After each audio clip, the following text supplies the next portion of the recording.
Bismillahirrahmanirrahim. I am Tuba Shafiq, and the topic of my presentation is book review. First of all, I will discuss the contents which I am going to discuss, and in my assignment, I have mentioned the introduction to book review as well, and its format and its other things like stages and its importance of book review. And now moving towards the contents. The contents include title, name of author, publisher, ISBN, city, preface, chapters intro, critical analysis, and recommendation. Moving towards the title of the book, which is Mastering Modern World History, and it's the book by Norman Loewe, and it's the fifth edition of this book. And you can see here now the first edition of this book was published in 1982, second in 1988, third in 1997, fourth in 2005, and the fifth in 2013. And city was New York. And the ISBN of this book is 9781137279694, and each number represents what is also mentioned in this slide.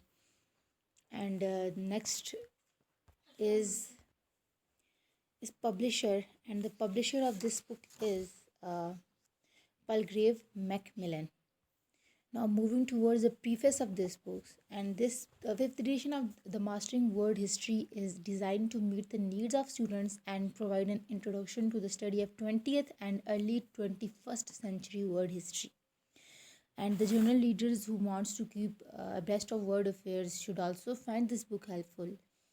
And the author tries to be as objective as possible, as getting close to the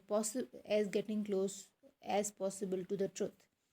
And this edition is much longer than its predecessors, and the new chapters and the new topics which are included in this book includes 2008 financial crisis, the Arab Spring, European Union in crisis, Islamism, Afghanistan situation, Iran and North Korea, Somalia and Sudan, the new China, and other BRIC countries. Now moving towards its contents, and this book is consisting of 21 chapters. And now moving toward the first chapter, that is the world in 1914. In this chapter, the author highlights the events which leads to the outbreak of World War I and the causes of World War I. And in second chapter, that is the First World War and its aftermath. In this chapter, the author summarizes the events which are going to happen in 1914, 1915, 1916, 1917, and the war at the sea, defeat of Central Powers, and problems faced by them in making a peace settlement. Further, he explains Treaty of Versailles with Germany, peace treaties with Austria-Hungary, settlement with Turkey and Bulgaria, and ends this chapter with verdicts on the peace settlement. Next chapter is about the League of Nations, and in this chapter, the author summarizes the origin and organization and success of League, and how the League failed to preserve peace in the world. Next chapter is about the international relations in between 1919 and 33.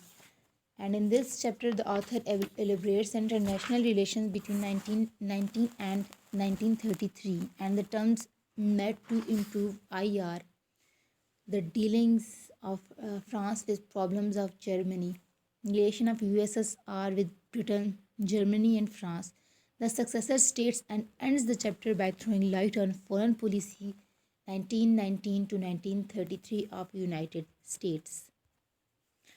Then the author's next chapter is about international relations between 1933 to 1939, and in this chapter he discusses the relations between Japan and China, Mussolini's foreign policy, aims of Hitler, appeasement meaning and its justification, Munich to the outbreak of war, and the reasons of war. Next chapter is about the World War II, And is this chapter the author discusses the opening moves and the Axis offensive widens the role played by Allied naval forces and air power during the war up to the defeat of Axis power. The author highlights the reasons of defeat of Axis power and throws light on Holocaust and the effects of war as also. The next chapter is about the Cold War and the problems of international relations after World War II. And in this chapter, the author throws light on causes of Cold War and the events which were going to be happened in 1945 to 1953 and the extent of thaw after 1953. The author ends this chapter with Cuban Missiles Crisis.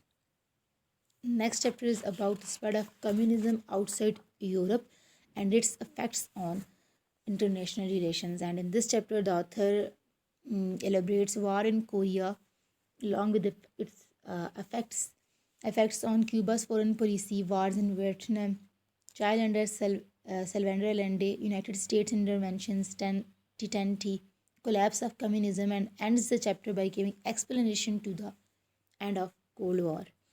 The next chapter is about United Nations organizations, and in this chapter, the author explains the structure of UNO and also gives a brief intro, gives brief differences between the League of Nations and the UNO. And then he explains UNO as a peacekeeping organization, then the role of UN since and the end of Cold War and the responsibilities of UNO, verdicts on the UNO and its future. The next chapter is the two Europe, and in this, the two Europe, by the two Europe, the author means East and West Europe. And in this chapter, the author throws light on the states of Western Europe, growth of unity in Western Europe, early days of the European community, communist community in Eastern Europe, collapse of communism in Eastern Europe, civil war, and the author ends the chapter with the European Union in crisis. Next chapter is about conflicts in the Middle East, and in this chapter, the author elaborates Arab Unity, War of Arab-Israel, the Suez War, Six-Day War, the Yom Kippur War of 1973, Camp David, peace between Israel and PLO, conflict in the Lebanon, the Iraq-Iran War, the Gulf War, and the fight of Israelis and Palestinians again. And the next chapter, that is chapter number 12, is about the war against global terrorism. And in this chapter, the author describes new world order and the rise of global terrorism, downfall of Saddam Hussein, and continuing war in Afghanistan, the problem of Iran, and the Arab Spring. The next chapter of this book is about the fascism and the first appearance of fascism. And in this, the author summarizes the events like Muslim to power, fascism meanings, and its introduction to the fascistic states, benefits by fascism for Italian people, and opposition and downfall. The next chapter is about the Weimar Republic and Hitler. In this chapter, the author discusses the downfall of. In this chapter, the author discusses the collapse of Weimar Republic and also gives introduction to the National Socialism. Hitler consolidates his power. Then he explains Nazism and fascism, and at the end, he explains the domestic of Hitler in domestic affairs. Then we move towards the next chapter, which is about Japan and Japan. And in this chapter, the author just explains the condition of Japan before World War II and its recovery. Then he discusses Spain. Next chapter is about Russia and the revolution. In this chapter, the author elaborates conditions after 1905, the two revolutions, the success of Lenin and Bolsheviks, and the Lenin evil genius. The next chapter, which is about the USSR and Stalin. In this chapter, the author describes getting of Stalin to supreme power, its role in solving USSR's economic problems, political and the purges, everyday life and culture under Stalin's final year. Next chapter is about the communism collapse and its aftermath. In this chapter, the author discusses the Khrushchev area of the USSR stagnance, end of communism rule, and the aftermath of communism. What was the condition after the end of communism? Next chapter is about the communists in control. And in this chapter, the author just explains the revolution and the world warlord era and the communists' victory. Next chapter is about the communism in North Korea. And in this chapter, the author explains North Korea, Vietnam, Cambodia, and Laos. And next chapter is about the Latin America. And in this chapter, the author explains the era of US domination, South America, and the challenges to US domination. Next chapter is about the world's population. And in this chapter, the author explains increasing world population, consequences of world population, attempts made to control the world population increase, and Islamism, and the HIV or AIDS epidemic. And next we move and at the end of the book, glossary is given in which the states that sorry the terms which are new for us are given in alphabetical order, and also their meanings are explained. Next we move towards critical analysis of this book, and the book can be regarded as as good book for gaining basic information about subject. It is easy to understand for beginners. The book has a simple language and tries to cover a lot of subject matter. The book can serve the needs of a beginner to a major extent. However, the book lags behind when it comes to the present day situation, as it is the book which was published in 2013. So it does not provide a broader spectrum of the matter. And further, it is a lengthy book and requires a great deal of time to study. Next, we move towards a recommendation, and on the basis of stated facts, I recommend this book for beginners. However, I do not recommend it for advanced learners, as it is the book which was published in 2013. I'm again saying this, so it is not a